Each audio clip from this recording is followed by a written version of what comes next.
Las historias, las primicias, los personajes, los deportes. Inicia la tarde con Meridiano Blue.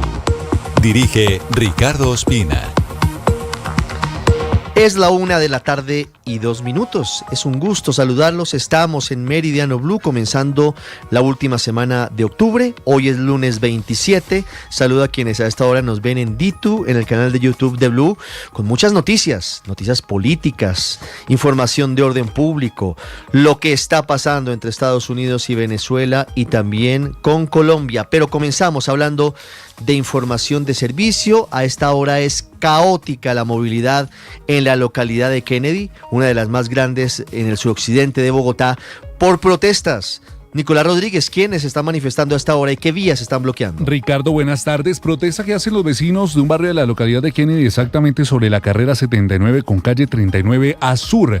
Ellos están protestando porque hace unos días les cambiaron el sentido de una vía importante y además le colocaron algunos semáforos. Dicen ellos que con ese cambio de sentido se está complicando la movilidad para salir y entrar en el barrio en las horas pico. Este bloqueo empezó sobre las 7:30 de la mañana y además Transmilenio confirma que son más de 12 rutas zonales de los buses azules que están afectadas, y este bloqueo además, Ricardo, dejó 37.950 usuarios afectados. La Secretaría de Gobierno de Bogotá también confirmó que pese a que ya se está normalizando un poco la situación, la molestia de los vecinos es fatal y por esto además le piden a la Secretaría de Movilidad que reevalúe el cambio de este sentido y además la puesta de este semáforo que dicen ellos también está complicando más la movilidad. A la 1:03 p.m, Transmilenio acaba de confirmar que ya se está restableciendo la ruta y así recuperar los desvíos, Ricardo, como le mencionaba, que se estaban haciendo desde las 7 de la mañana. 37.950 usuarios afectados dejó esta manifestación. Gracias, Nicolás. 1:03 fue capturado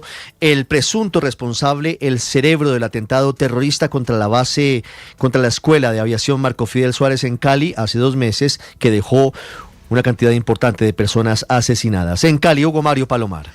Ricardo, en zona rural del municipio de Mistrató, departamento de Risaralda, la policía capturó a alias Gramo, presunto integrante de las disidencias de las FARC que lidera alias Iván Mordisco. Este sujeto sería el responsable de planear el atentado terrorista contra la Escuela Militar de Aviación de Cali, sucedido el pasado 21 de agosto, hecho que dejó 7 personas muertas, más de 70 heridos, además de daños y destrucción en viviendas y locales comerciales del sector. Este sujeto habría financiado el traslado de los camiones con explosivos desde el norte del departamento del Cauca hasta el barrio La Base de Cali y habría organizado junto a alias Sebastián y alias El Mono la activación de los carrobombas dirigido contra la instalación militar. El comandante de la Policía Metropolitana de Cali, el general Henry Bello, entregó detalles de la captura. En el barrio Primavera de la ciudad de Cali, desde allí coordinaron, articularon ese atentado terrorista, logramos identificarlos, colocar todos los elementos materiales probatorios a la Fiscalía de la Nación, se esperaron las órdenes de captura y se materializaron la semana anterior. Ahora las autoridades buscan a alias Marlon, el principal cabecilla de la estructura Jaime Martínez de las disidencias de la FARC, quien habría ordenado este atentado terrorista en la ciudad de Cali. Por su captura se ofrece una recompensa de hasta 800 millones de pesos, Ricardo. Hay una emergencia ocasionada por las lluvias en Dabeiba. Hay 2 muertos, hay 3 heridos y 3 desaparecidos. Danilo Arias. Ricardo, buenas tardes. Los hechos ocurrieron en la vereda El Toro, donde el desbordamiento de una quebrada provocó también el colapso de una vivienda que, como balance preliminar, según el gobernador Andrés Julián Rendón, dejó a 2 personas fallecidas y 4 personas heridas. Las labores de atención de esta emergencia se han dificultado por cuenta de algunos derrumbes en las vías terciarias de acceso a la zona, por lo que avanzan en la remoción de material con maquinaria amarilla. De igual manera, se espera en las próximas horas la llegada de técnicos, ingenieros y geólogos para evaluar el estado del terreno y las labores a llevar a cabo para prevenir nuevas emergencias. Al respecto, el director del DAGRAN, Carlos Ríos. Una avenida torrencial. Esta avenida torrencial aparentemente fue en unos socavones en donde se trabaja minería y esto generó dificultades a quienes estaban allá. Una de las personas falleció en sitio, la otra persona en el desplazamiento hacia el... Las precipitaciones en el departamento también han dejado afectaciones en Mutatá y en Cáceres, donde inundaciones afectaron un puente, dejando incomunicadas a unas 7.000 personas, Ricardo. Hablando de política, ya les voy a contar los ecos de la consulta del Pacto Histórico, que obtuvo más de 2.750.000 votos. Hablando del exalcalde de Medellín, Daniel Quintero, el acusado de corrupción exalcalde de Medellín, que le pidió a la registraduría que avale su comité de firmas para ir a las elecciones de marzo, a la consulta del Frente Amplio. Será el Consejo Nacional Electoral el que decida si está o no está habilitado. Quintero ya participó en la consulta de este domingo y por lo tanto, en principio, la ley no le permitiría ser candidato a la presidencia en el 2026. Mateo Piñeros.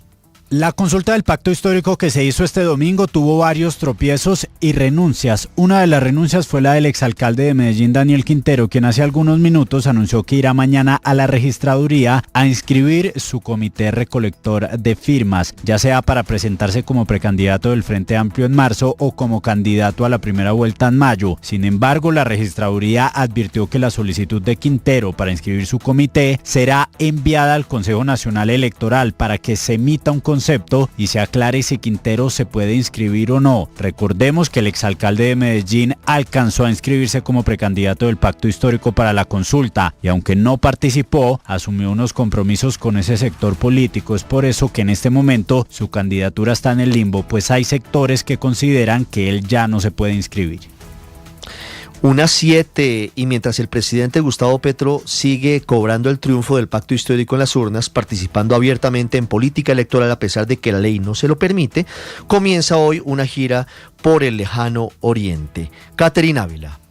El presidente Gustavo Petro había dicho que para él China y Europa podían minimizar el impacto de perder las ayudas económicas de Estados Unidos, pero ahora la apuesta es por Medio Oriente, específicamente Arabia Saudita, Egipto y Qatar. El mandatario viaja este 27 de octubre desde Qatam rumbo a Riad en Arabia Saudita. Tras su llegada el 28 de octubre, intervendrá en un panel llamado ¿Se dirige la humanidad en la dirección correcta? Y asistirá a una cena ofrecida por el príncipe heredero Mohammed bin Salman a los jefes de Estado participantes. Durante el 29 de octubre, el mandatario sostendrá reuniones con el secretario del Consejo de Cooperación para los Estados Árabes del Golfo, Hassem Mohamed, y presenciará la firma de 5 memorandos de entendimiento en materias de inversión, energía, educación, cultura y exención de visado diplomático. La agenda también incluye encuentros con la gerencia de Expo Riad 2030 y una visita al stand de Saudi Coffee Company, un recorrido por la embajada colombiana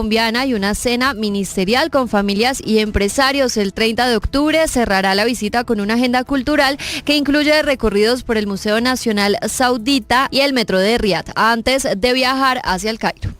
Y hablamos ahora de la captura de 3 personas, lo reportamos este fin de semana, ya fueron judicializadas, presuntamente involucradas en 2 hechos violentos en Guaviare.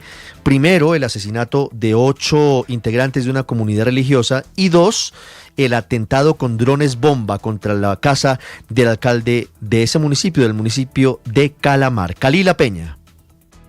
Sí, señor, mire, los imputados fueron identificados como Miller Leonardo Garrafa, alias Miller, Jorge Eliezer Ávila y Angie Jaramillo Arias, conocida como La Crespa. Según los elementos probatorios, Garrafa Neira, señalado como cabecilla del Frente Armando Ríos, ordenó citar a los líderes religiosos bajo el pretexto de aclarar información sobre el ELN.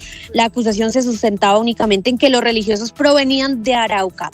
Al otro cabecilla se le atribuye haber custodiado a las víctimas y generar amenazas contra los habitantes del sector.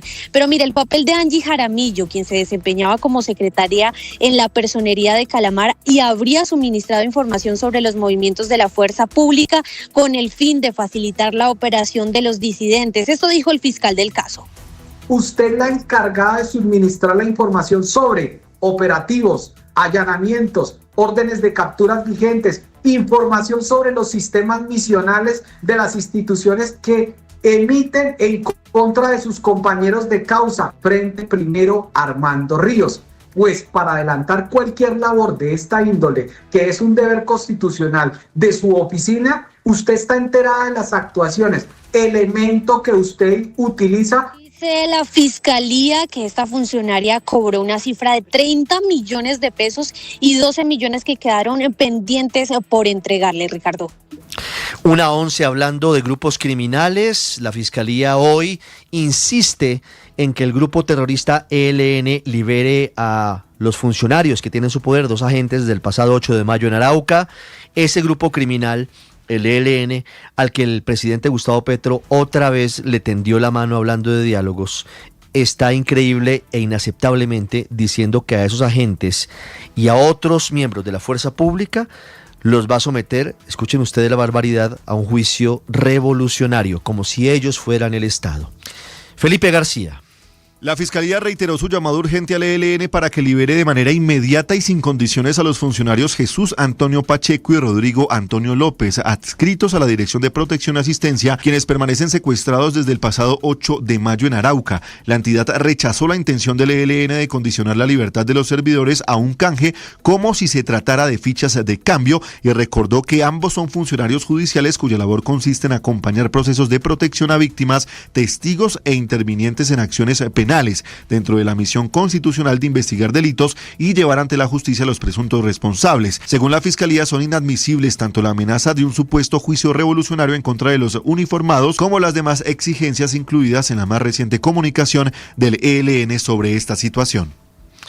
Siguen las lluvias, sigue el cielo encapotado en gran parte de la costa caribe colombiana por la influencia del huracán Melissa, potencialmente destructivo, que pese a que se aleja de las costas colombianas, sigue teniendo gran influencia. En Jamaica se preparan para su mortífera llegada en las próximas horas. Desde Barranquilla, los efectos para las costas colombianas. Vanessa Saldarriaga. Ricardo, buenas tardes. Pues en estos momentos hay fuertes vientos en Barranquilla y en gran parte de la costa norte colombiana. Todo esto como efecto del huracán categoría 5 llamado Melissa, que por lo menos en la zona directa de influencia está afectando con vientos hasta por 267 kilómetros por hora, mientras que para la costa norte colombiana alcanzan a ser hasta de 47 kilómetros por hora. Esto también está afectando el oleaje.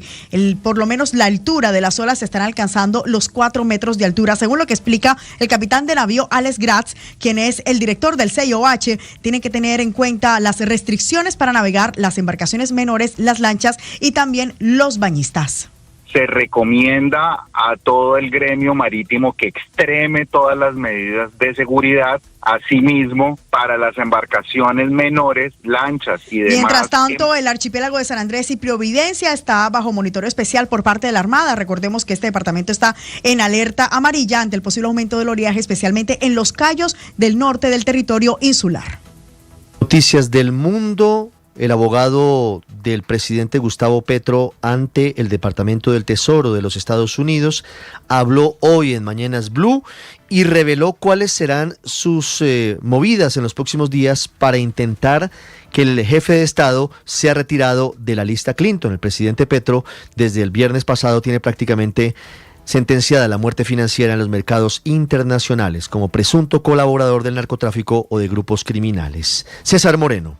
Tras la decisión del Departamento del Tesoro de los Estados Unidos de incluir en la lista opaco lista Clinton al presidente Gustavo Petro, a su esposa Verónica Alcocer, a su hijo Nicolás y a su ministro de Interior Armando Benedetti, el mandatario ya alista su defensa en Estados Unidos. En diálogo con Mañanas Blue, el abogado Daniel Kobalik, apoderado de Petro, habló de la estrategia que hará con el fin de lograr sacarlo de la lista Clinton. Lo primero es enviar una carta y este proceso puede tardar meses o años.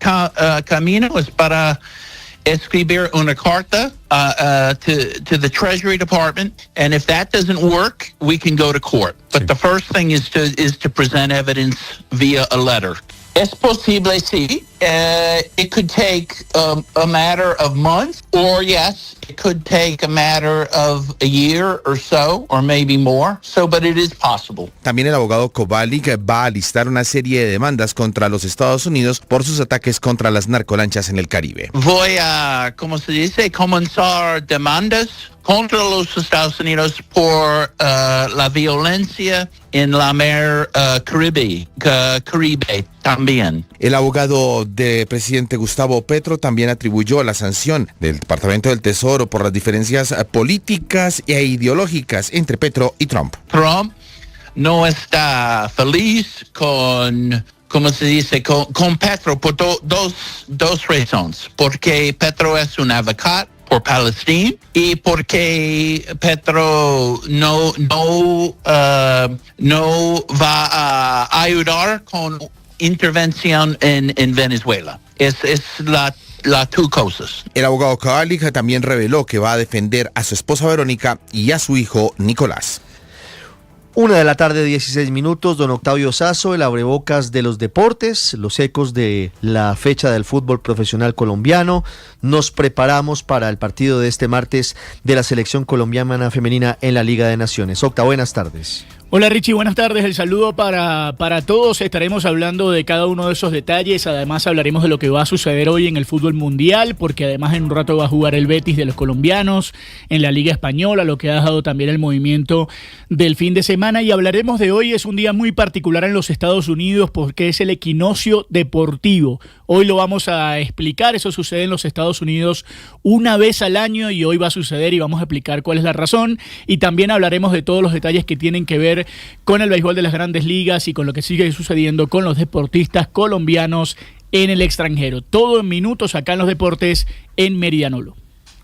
Yo no soy muy seguidor, Octavio, Sí. del béisbol, pero les leo a los expertos y le he escuchado a usted hablar de un nombre que podría convertirse muy rápidamente en leyenda de ese deporte. Sí.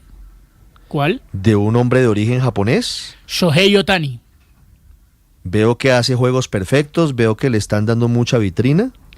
Es, para que la gente se haga una idea, es el único jugador del béisbol de las grandes ligas que lanza y batea al mismo tiempo. Es decir, o lanzas o bateas. Es decir, o eres arquero o eres delantero.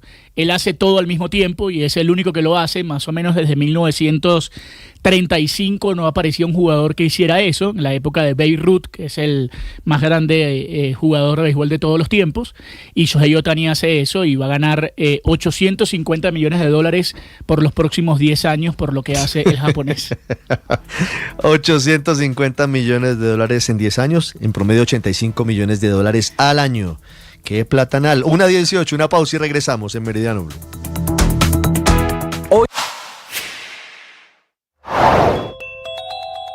Hola, soy Rogelio Ramos y les voy a comentar qué está pasando en Venezuela.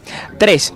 En Venezuela realizaron operaciones militares con el fin de proteger sus costas en el Mar Caribe ante eventuales operaciones encubiertas de la CIA aprobadas por el presidente estadounidense Donald Trump contra el narcotráfico.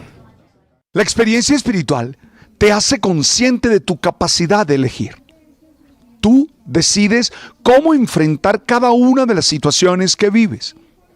Tú no controlas los estímulos que recibes, pero sí puedes gestionar la manera como respondes a ellos. Hoy, desde una experiencia de serenidad, de paz, de conexión con el trascendente, con el dueño de la vida, te invito a que elijas estar aquí y ahora. Así lo decimos en el oracional, el man está vivo. Ojalá tú tengas tu propia experiencia de oración. Tú sabes.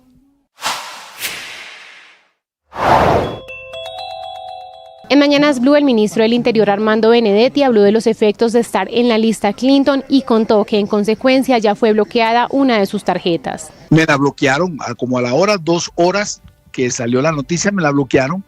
Y la explicación. 1:20 p.m, hablamos del eco que deja la consulta del pacto histórico.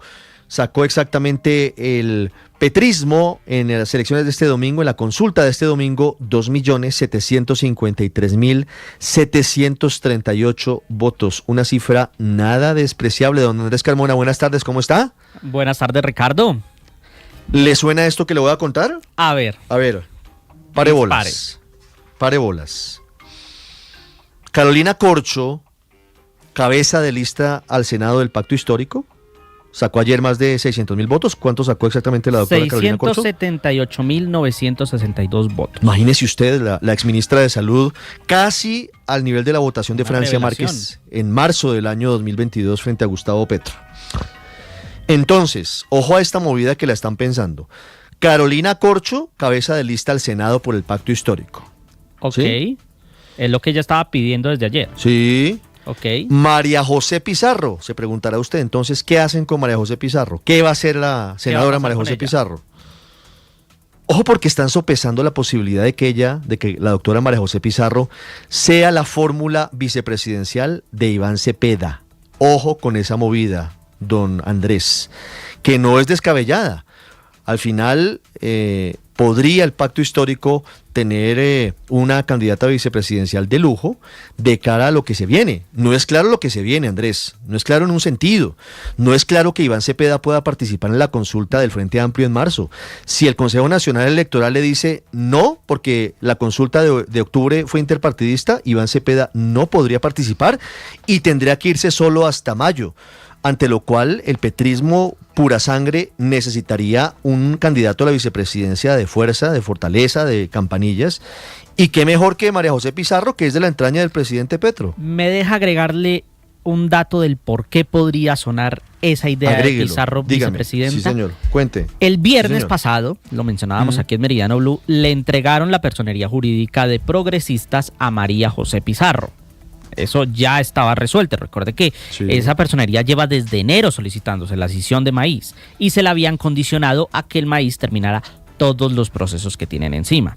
Ahora, eso ya pasó, ya le entregaron la personería jurídica, pero el hecho de que le entregaran la personería jurídica no le daba el camino libre para que pudiera ser la cabeza de lista del pacto histórico, porque como el pacto se espera que antes del 8 de diciembre sea partido único, Progresistas tenía que enviar o tiene que enviar, y me imagino que ya lo hicieron, una nueva solicitud para entrar en la fusión del pacto, y eso implica otro trámite largo ante el Consejo Nacional Electoral, y entonces ahí se le dificulta un poco el caminado a la doctora Pizarro, señor. Y posiblemente, según lo que usted nos comenta, Ricardo, podría estarse dando ese camino para que sea más bien una fórmula vicepresidencial, que no sería nada despreciable, porque la doctora Pizarro es una figura muy importante en el petrismo. Lo están evaluando, don Andrés. Ahí le dejo el dato, 1:23, por favor, hablemos del análisis de los resultados del pacto histórico en la consulta de este domingo. Así es, señor, hablemos de esta consulta que se llevó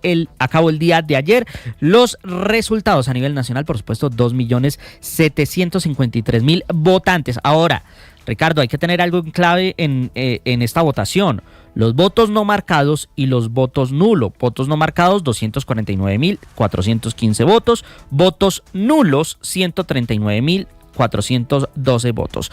Pongámoslo así, votos efectivos para el pacto histórico que marcaron la opción del pacto histórico, 2.364.911, pero por supuesto es una victoria que 2.700.000 personas salieran a votar el día de ayer. El gran ganador, Iván Cepeda, el senador Iván Cepeda, como ganador de esta consulta, 1.540.000 votos, y con eso él ya comenzó a enviar mensajes de solicitud de unión de ese llamado Frente Amplio o Frente Humano, como lo dice el presidente Petro. Escuchemos. A las otras fuerzas políticas afines que tienen un espíritu democrático, que quieren un cambio social en Colombia, que están dispuestas a caminar para construir una paz auténtica, para avanzar en las reformas sociales, en la revolución agraria que hemos propuesto, las invitamos desde ya a sentarnos, a discutir el camino. Don Andrés, y ahí viendo el video, al lado izquierdo de Iván Cepeda anoche, María José Pizarro, firme. Firme desde el día 1, desde que ella se bajó, y hay que reconocerle a la doctora Pizarro, fue una coequipera muy leal en acompañar la precandidatura de Iván Cepeda. Ahora, Ricardo, llama la atención que este mensaje o estos resultados pareciera que generaron un remesón tanto en el centro como en la oposición. ¿Por qué se lo digo? Hay quienes dicen que hay que comparar esto con la consulta de hace 4 años, cuando Gustavo Petro era el candidato, la consulta de marzo. Hay quienes dicen que esto no se puede comparar porque es la primera vez que el pacto histórico o que un partido juega no solo una consulta interna presidencial, sino también una consulta para organizar listas al Congreso. Y también hay quienes buscan compararlo con otras consultas internas como las del Partido Liberal. Pero lo cierto es que ya todo mundo empieza a hablar de unión, una palabra que no estaba tan en el tintero. Escuchemos al precandidato del nuevo liberalismo, Juan Manuel Galán. No fue un éxito, pero es un llamado de atención para que nos unamos en torno a la institucionalidad democrática de este país, la Constitución del 91, para que el mensaje que hemos dado con David Luna, con Mauricio Cárdenas, pueda ampliarse a muchos sectores. Y otra voz que está pidiendo unión, Vicky Dávila. Iván Cepeda apenas llega al 1.200.000 votos. Eso sí, no nos podemos confiar. Petro es capaz de todo. Tenemos que ganar en primera vuelta. Millones de valientes tenemos que unirnos. No vamos a permitir que la corrupción, las mafias y el narcotráfico se roben. Y la el gran país. pregunta de esta consulta, ¿qué pasa ya después de todo esto con Daniel Quintero? Quintero, lo mencionábamos, busca mañana inscribir su comité ciudadano de firmas. Y todo este proceso, junto con todos los vericuetos jurídicos que se tiene la consulta del pacto, porque no se sabe si fue consulta interpartidista, fue partidista, qué carácter le da el Consejo Nacional Electoral, por supuesto, empieza ahora esa pelea jurídica. Dígame, Ricardo. Pero más allá de cualquier cosa, Daniel Quintero está inhabilitado para ser candidato a la presidencia en el 2026. Artículo 7 de la ley Participó en la consulta de ayer, contaron los votos, los partidos no retiraron su candidatura y contaron sus votos, así él no haya hecho campaña al final, él participó ya de una consulta y la ley es clarísima. Si alguien participa en una consulta, se somete a reconocer esos resultados y no puede ser candidato en la misma justa electoral. O sea, no puede ser candidato ni en marzo ni en mayo. Quintero se autoeliminó, como dijo el exregistrador Juan Carlos Galindo en una muy buena definición. Claro, pero recuerde que de pronto para el doctor Quintero eso no le importa. Tiene 20.000 argumentos jurídicos, va a buscar inscribir su candidatura y si el Consejo Nacional no le da, tal vez un tribunal buscará que le dé esa opción. Veremos qué pasa, don Andrés. Tutelatones, 1:27, Marcela. Ricardo, no solamente se mueve la carrera por la presidencia, sino que ayer también se definió el panorama político del pacto de cara a lo que van a ser sus fichas para el Congreso. Varias sorpresas aparecieron del lado, por ejemplo, de los influencers como Wally y Lalis, que obtuvieron buenas votaciones en Bogotá, pero también tuvimos la excepcional votación por Pedro Flores, ficha del contratista Euclides Torres. Mateo Piñeros nos cuenta más de cómo se ve este pacto de cara a las elecciones de Congreso. La lista de precandidatos del pacto al Congreso la integraban víctimas del conflicto, integrantes de comunidades indígenas y líderes sociales, entre otros. Sin embargo, para algunos sectores fue sorpresivo el resultado de los influencers o creadores de contenido. En tercer lugar de la votación al Senado estuvo el influencer Wally, quien logró más de 130.000 votos. En la Cámara por Bogotá, la creadora de contenido Lali logró más de 26.000 votos. Y en la Cámara por Antioquia, el primer lugar en la lista fue para Hernán Muriel.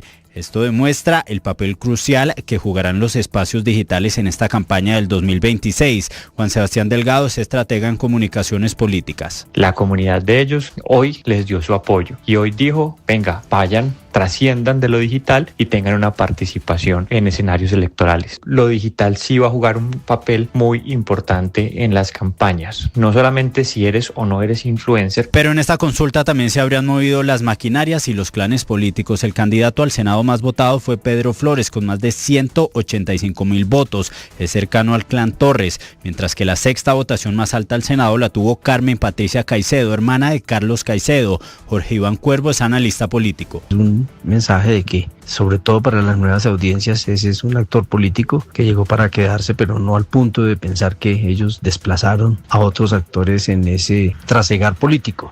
Que los partidos tradicionales deben tomar nota de que este es un nuevo recurso de hacer política que no va a sustituir completamente al otro, pero que hay que tenerlo en cuenta. En la lista también hubo votaciones altas para las fichas del exalcalde de Medellín, Daniel Quintero. Por eso, para los analistas, además de los influencers, los ganadores de esta consulta fueron las maquinarias.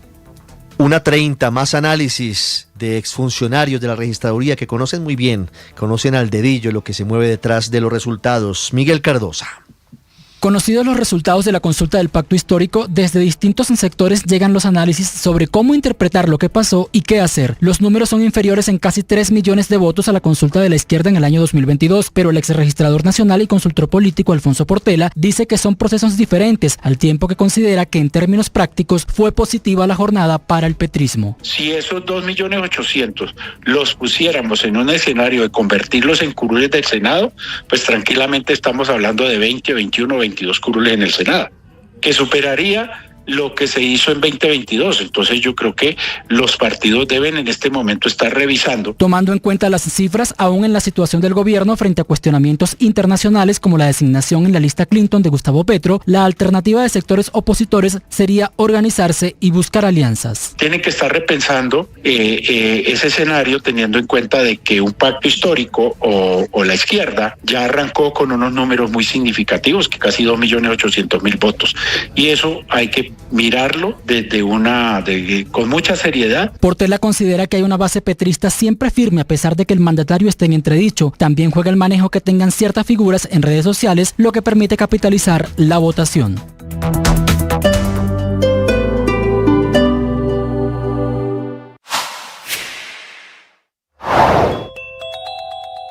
El presidente Petro, en otra muy evidente participación en política, está celebrando desde anoche el resultado y la elección de Cepeda, pero al mismo tiempo está descalificando a la registraduría, diciendo que no está preparada ni en su software ni en su aparato administrativo, a pesar de que la registraduría lo ungió a él como senador, como presidente de la República, y ahora le entrega y certifica que ayer votaron casi 3 millones de colombianos.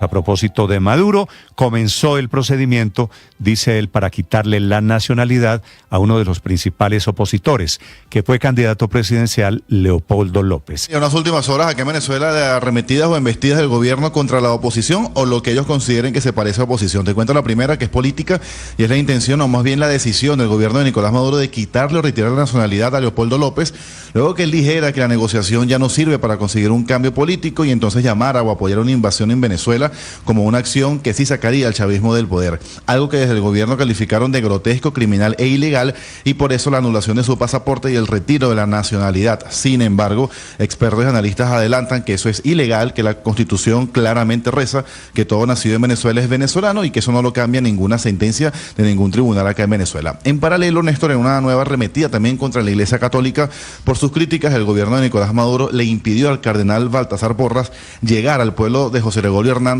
a dar una misa. Esto es Estado Trujillo en los Andes venezolanos.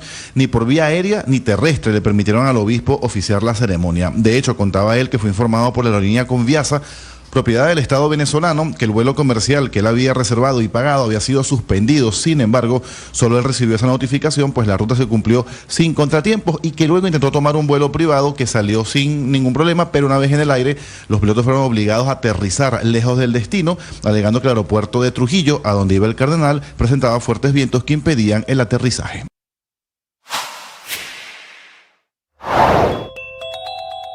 En Mañanas Blue, el ministro del Interior, Armando Benedetti, aseguró que fue incluido en la lista Clinton por defender al presidente Gustavo Petro al decir que él no es narcotraficante. Fuentes cercanas a la Embajada de Estados Unidos y al mismo Departamento de Estado me han confirmado que fue por los pronunciamientos que yo hice, que entre otras cosas se equivocan hasta en eso, porque yo no he sido nunca ofensivo ni contra el presidente Trump ni contra Estados Unidos. Yo lo que sí hice, y lo hice aquí, en esta emisora, lo que hice fue defender que el presidente Petro no era narcotraficante, en lo cual ustedes estaban de acuerdo conmigo al principio, sino que el talante pero y la diplomacia no funcionaba. ¿Usted cree que a uno lo meten en la lista Clinton por decir que Petro no es narcotraficante? En mi caso lo puede jurar porque lo tengo bien claro. No, porque me lo dijeron. Ministro, yo estoy de acuerdo con usted. Yo no creo que el presidente Petro sea un narcotraficante. Pero eso no me hace candidato a estar en la lista Clinton. Bueno, pues es que eso es lo que está pasando. Lo dijo la señora Manat, que fue la que ayudó, que estuvo en la administración Clinton, que ayudó a hacer la lista Clinton jurídicamente. Dijo que no había ningún motivo para que nosotros estuviéramos allá. Para que usted esté ahí tiene que ser terrorista o tiene que estar dentro de una red del narcotráfico. Para una mejor experiencia con estos contenidos, suscríbanse a nuestro canal de YouTube. En Blue le ponemos cara a la radio. Ustedes son lo mejor. Son buenas personas, con buenas palabras, con buenas actitudes, con buen diálogo. Me encanta encontrar los diálogos que ustedes proponen aquí. Diálogos constructivos, diálogos donde expresan lo mejor que tienen en el corazón. Oye, nosotros estamos felices. Suscríbanse y compartan nuestra información, nuestra mejor opinión. En Blue, la radio se ve.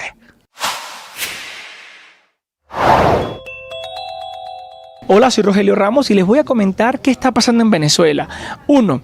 Nicolás Maduro rechazó las sanciones impuestas por Estados Unidos contra el presidente Gustavo Petro y su entorno más cercanos al incluirlos en la lista Clinton. El régimen chavista aseguró que el mandatario colombiano es el único que ha luchado contra el narcotráfico y sus supuestas vinculaciones con la mafia política.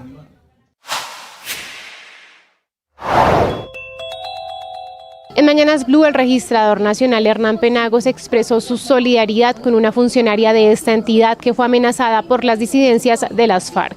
Enviar solidaridad a la registradora de Yopal, que ayer fue amenazada por las FARC. La declaración. Todos los deportes, fútbol, ciclismo, béisbol, baloncesto, automóvil, todos en Meridiano Blue.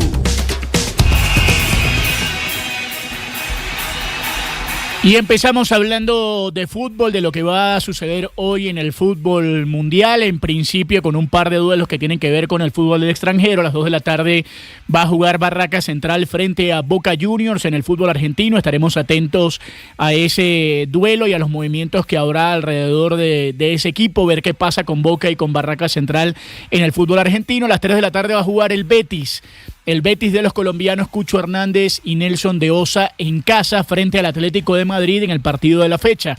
Más allá de lo sucedido obviamente entre Barcelona y Real Madrid y Barcelona, es un partido muy llamativo del Betis y el Atlético de Madrid, el equipo de Simeone tratando de acercarse al primer lugar, al igual que el equipo del Betis con los colombianos. A las 7:45 de la noche iban a jugar el Deportivo Pasto frente al Deportivo Pereira. También habrá doble partido en la MLS, en los playoffs de la MLS. Va a jugar el Cincinnati frente al Columbus Crew y al Minnesota frente al Seattle Sounders. Eso será entonces en la MLS con respecto al fútbol. Estaremos muy atentos a eso y a lo que va a suceder entonces con las diferentes ligas del mundo. A esta hora está jugando el Fenerbahce en el fútbol de Turquía.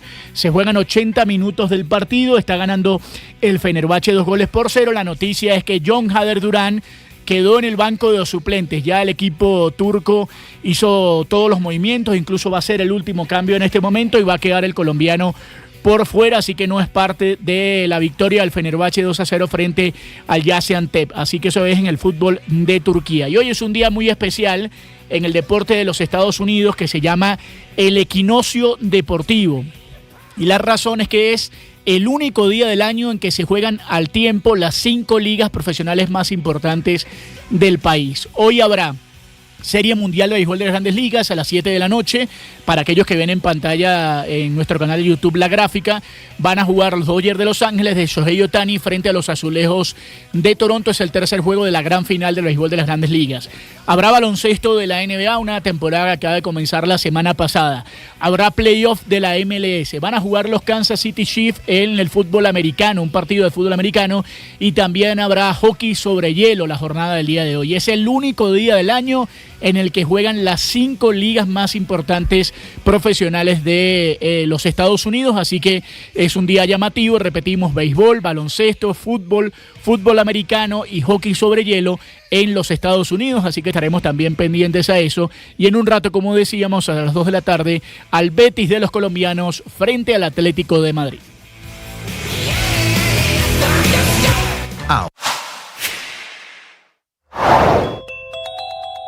Estados Unidos incluyó en la lista Clinton a Armando Benedetti. Sobre esto habló el ministro del Interior en Mañanas Blue. Mal, golpeado.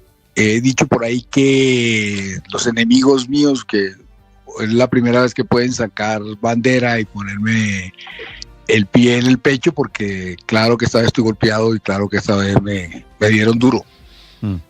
¿Y usted ya fue notificado, ministro, de los efectos de estar en la lista Clinton?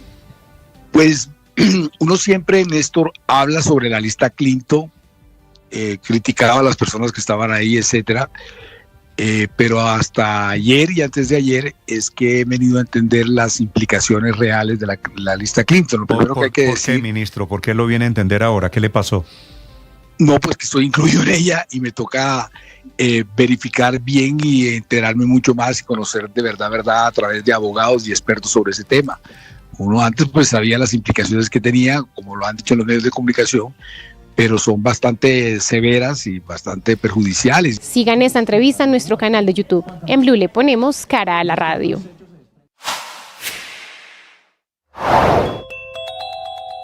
El ganador de la consulta de ayer, Iván Cepeda, lo ven ustedes en estas imágenes, tiene ahora el inmenso reto de unir a la izquierda y de enfrentarse con otros candidatos en lo que han llamado el Frente Amplio, que sería una segunda consulta con unas personas de izquierda de un rango menor, un camino que todavía no está despejado. En Meridiano Blue. De manera colateral, con la inclusión del presidente Gustavo Petro en la lista Clinton, comienza a crecer una versión en Washington frente a la posibilidad de que Estados Unidos esté planeando una intervención militar en Colombia, así como en Venezuela, en contra del narcotráfico. Lo anticipó en las últimas horas en una entrevista un influyente senador republicano, Lindsey Graham. Juan Camilo Merlano le respondió el presidente Petro a los Estados Unidos y a Lindsey Graham.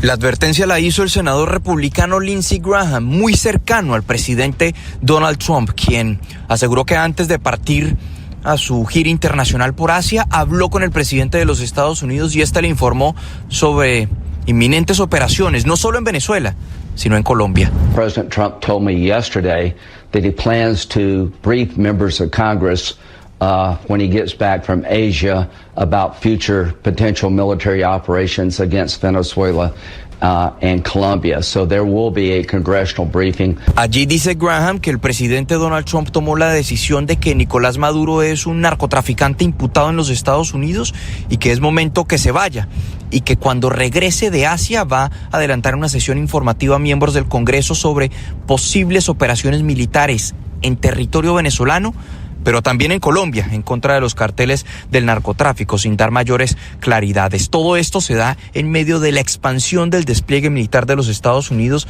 en el Mar Caribe y en el Pacífico, con el envío del portaaviones USS Gerald Ford, el más poderoso y más grande de toda la flota estadounidense. Por cierto, frente a la campaña de presión en contra del régimen de Nicolás Maduro, se refirió el senador republicano Rick Scott en entrevista con el programa 60 Minutos de CBS. If I was Maduro, I'd head to Russia or China right now. Because His days are numbered. Something's going to happen. Allí dice Scott que Nicolás Maduro debería irse para China o para Rusia, salir del país, porque sus días están contados. Juan Camilo, gracias. Y mientras tanto, el régimen venezolano está acusando a Trinidad y Tobago de colaborar con la guerra en el Mar Caribe. Esto tras la llegada a ese país del destructor USS Gravely, que participa también en ejercicios militares muy cerca allí de las costas venezolanas. El informe en Caracas con Santiago Martínez. Hola, sí, el gobierno de Nicolás Maduro considera que la visita del USS Gravely a Trinidad y Tobago constituye una provocación hostil contra Venezuela y una grave amenaza a la paz del Caribe, anunciando en paralelo, sin dar mayores detalles hasta ahora, la captura de un grupo mercenario vinculado con la CIA. De hecho, denuncian desde Caracas, un complot con frecuencia, lo que llaman un ataque de falsa bandera desde aguas limítrofes con Trinidad y Tobago o desde el propio territorio trinitense o venezolano, que genera un enfrentamiento militar completo contra Venezuela. Y es que el gobierno venezolano acusa a la primera ministra trinitense de haber renunciado a la soberanía de Trinidad y Tobago y convertir a su territorio en un portaaviones de Estados Unidos para la guerra en todo el Caribe contra Venezuela, contra Colombia y contra toda Sudamérica. En un comunicado compartido por la vicepresidenta Delcy Rodríguez, se califica de peligrosa la realización de ejercicios militares conjuntos entre Estados Unidos y Trinidad y Tobago hasta este 30 de octubre bajo coordinación del Comando Sur. A juicio de Delcy Rodríguez, no se trata de ejercicios defensivos, sino de una operación colonial de agresión militar que busca convertir al Caribe en un espacio para la violencia letal y el dominio imperial estadounidense. Repito, esto lo dice el comunicado de Venezuela sobre la presencia de este destructor estadounidense en Trinidad y Tobago. Y hablamos ahora de la inclusión del ministro del Interior, Armando Benedetti, en la lista Clinton. Hoy habló en Mañanas Blue y reconoció que está golpeado, que a la hora del anuncio ya tenía bloqueada su tarjeta de crédito porque son internacionales. Felipe García. El ministro del Interior, Armando Benedetti, reconoció que atraviesa uno de los momentos más difíciles de su carrera pública tras su inclusión en la lista Clinton, en la que también quedó el presidente Gustavo Petro, Verónica Alcocer y Nicolás Petro. Según dijo, ya sintió los primeros impactos en su vida cotidiana, como el bloqueo de su tarjeta de crédito, lo que evidencia que en cuestión de horas su acceso al sistema bancario fue limitado y que las entidades financieras actuaron de forma automática al conocerse su entrada en esta lista negra. Me la bloquearon como a la hora, 2 horas que salió la noticia, me la bloquearon Y la explicación que dan es que como eso es Master Visa, o que le dieron a una persona cercana, es que como es Master Visa y es de compañías gringas, etcétera, entonces me la bloquearon.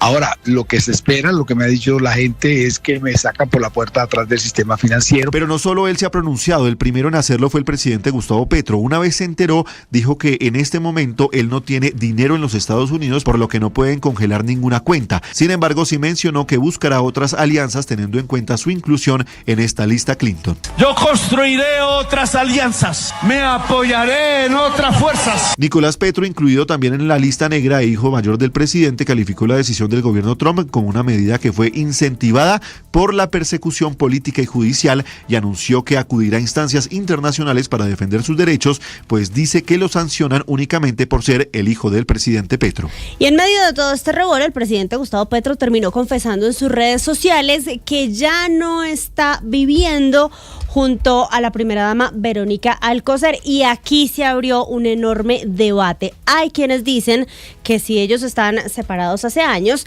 Alcocer no tendría por qué haber representado al país en distintos viajes como lo ha hecho hasta ahora, y que el uso de recursos públicos en esas funciones ha sido ilegal, mientras que en presidencia dicen que aquí no hay absolutamente ningún problema. Este enredo nos lo explica Catherine Ávila. Las declaraciones del presidente Gustavo Petro, en las que cuestiona la inclusión de Verónica Alcocer en la lista Clinton y afirma que lleva años separado de ella, han levantado cuestionamientos sobre los eventos a los que ha acudido como primera dama, tales como los Juegos Olímpicos, un encuentro gubernamental en Dubái y visitas al Vaticano. La postura del gobierno nacional es que puede hacerlo. Habla el ministro del Interior, Armando Benedetti. Es que legalmente él está casado con ella y no me ponga a hablar de chismes, pero legalmente está casada, están casados, y otra cosa es que estén distanciados. O sea, ¿puede seguir haciendo las funciones de primera dama, viajando por el mundo a nombre del país? Pues a ver, si legalmente está casada, lo puede hacer, ¿no? La seguridad social y las implicaciones que tiene ser familiar del presidente de la República da para eso. En términos jurídicos, el constitucionalista Juan Manuel Charri explicó si la separación tiene implicaciones. En el pasado tengo entendido que se le dio una comisión para que cumpliera con determinadas funciones, que puede ocurrir en el marco jurídico. O sea, los funcionarios públicos y el presidente de la República puede comisionar particulares para que cumplan servicios públicos, y este sería el caso en donde hubo viáticos o gastos correspondientes al ejercicio de esa función pública. En principio no habría irregularidad. Que la primera dama no tiene funciones públicas de ninguna naturaleza distintas de las que les pudieran dar en una comisión. O sea, es un particular, y ese particular pues tiene una proximidad con el jefe de Estado, como serían sus hijos. Los costos que ha asumido el Estado para financiar las funciones de Verónica Alcocer han sido altos. En enero de 2024, la primera dama viajaba con maquillador personal, vestuarista, fotógrafo profesional, su mejor amiga y una asesora personal contratados por 3 entidades públicas. Todo esto le costó al Estado alrededor de 1.000 millones de pesos. Y es que los coletazos de esta drástica decisión del Departamento del Tesoro de incluir al presidente Petro y su entorno en la lista Clinton tiene consecuencias como las que nos contaban hace minutos Lina Sandoval y Lucas San Pedro en Mañanas Blue 10 y 30, con la renuncia que le fue aceptada a Luis Eduardo Ginás como director de la Unidad de Información y Análisis Financiero UIAF. El doctor Ginás también está de director encargado de la DIAN. ¿Por qué? ¿Por qué tiene que ver con el escándalo? Porque es que Luis Eduardo Ginás fue quien le entregó al presidente Petro un documento de información de inteligencia financiera reservada, hablando del famoso caso Pegasus. El presidente Petro lo filtró en una locución televisada y eso le ocasionó a Colombia ser expulsado del Egmont Group, que es el grupo en el que las agencias de inteligencia financiera de todo el mundo comparten información sobre lavado de activos y narcotráfico. Colombia quedó por fuera de ese grupo por cuenta de la imprudencia del presidente Petro, que según varios fue promovida por Luis Eduardo Ginás, que le entregó el documento que el presidente filtró. 1:50, una pausa y regresamos con primicias en Meridiano Blue.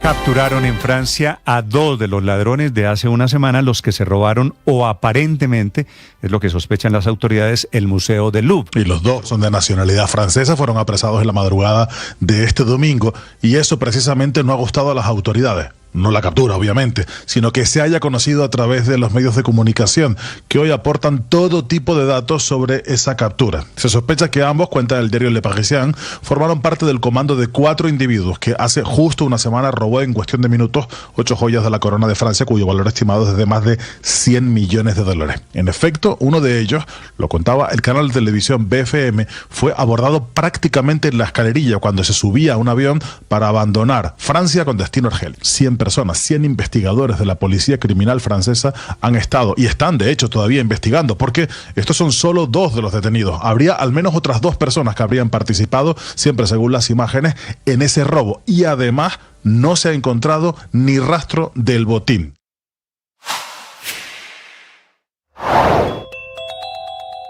En Mañanas Blue, el registrador nacional Hernán Penagos entregó un balance de lo que fue la jornada de votación de la consulta interna del Pacto Histórico y aseguró que no hubo deficiencias administrativas.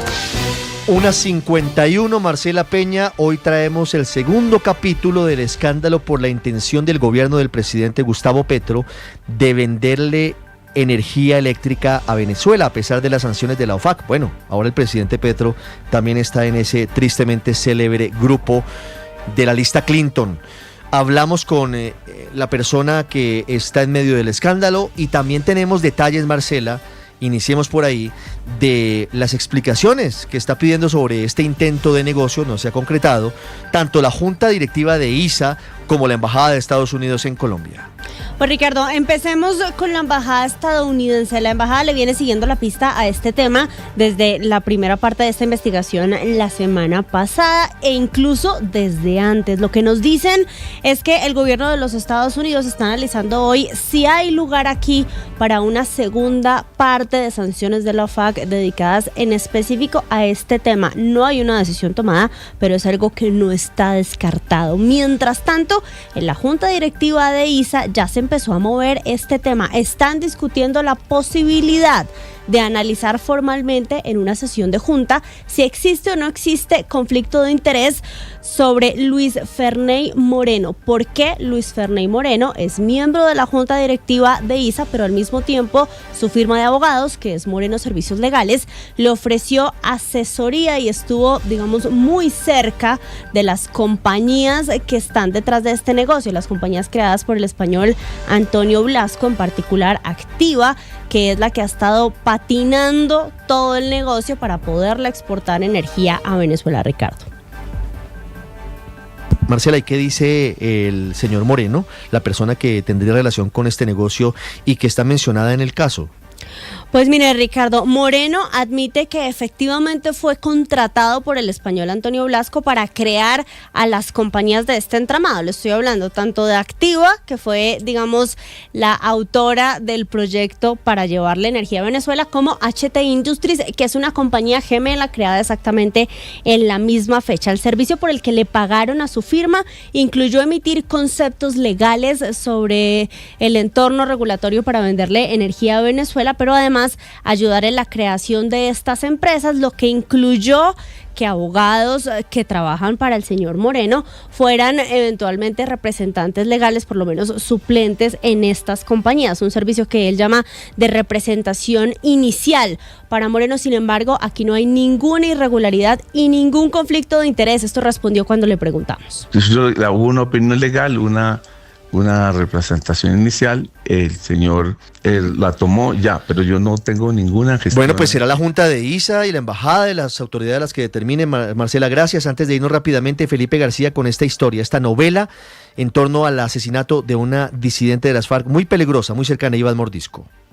Información de inteligencia conocida por Blue Radio desmiente la versión entregada por las disidencias de las FARC de alias Iván Mordisco sobre la muerte de alias Jenny Lara, una de las mujeres de mayor confianza del cabecilla. Alias Jenny Lara era conocida por su cercanía a alias Iván Mordisco y por su papel decisivo en el negocio del narcotráfico. La mujer, de acuerdo con inteligencia, había sido delegada para coordinar el tráfico internacional de cocaína hacia Brasil y mantener la movilidad de armas y drogas a través de los ríos Apaporis y Caquetá. Su influencia, su capacidad para mover combatientes dotes y su rol como enlace estratégico la convirtieron en una figura incómoda para algunos, especialmente para alias Lorena, compañera sentimental de alias Iván Mordisco.